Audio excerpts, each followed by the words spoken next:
a true story of a man who tasted the king's drink and wanted to rebuild Jerusalem. Nehemiah.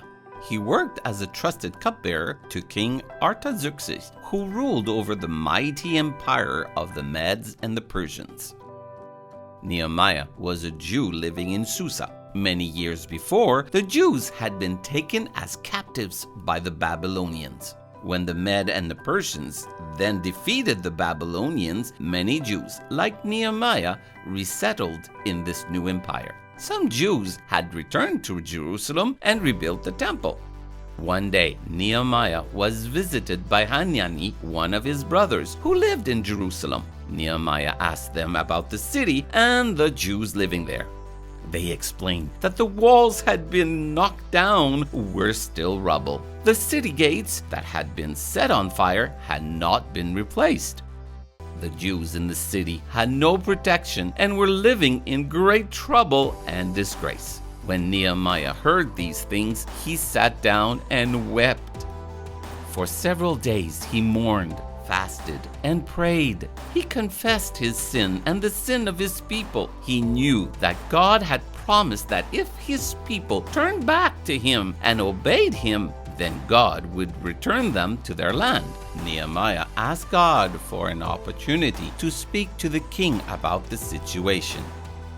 Sometime later, Nehemiah was serving wine to the king when the king asked, "Why do you look so sad?" "May the king live forever," replied Nehemiah. "Why should my face not look sad when Jerusalem lies in ruins and its gates have been destroyed by fire?" "What is it you want?" asked the king.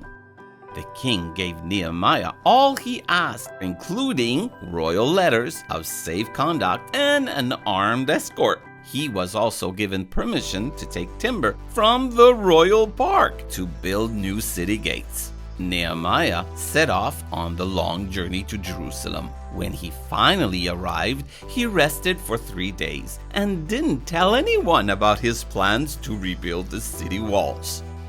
Then, accompanied by a few others, he set out one night to secretly inspect the walls. He started from the valley gate and headed towards the Dung gate. The walls were in ruins and the gates were burned. Soon his way was blocked with rubble and he had to detour around it to inspect the rest of the ruined walls. Then he called a meeting of the leaders and those who could do the work.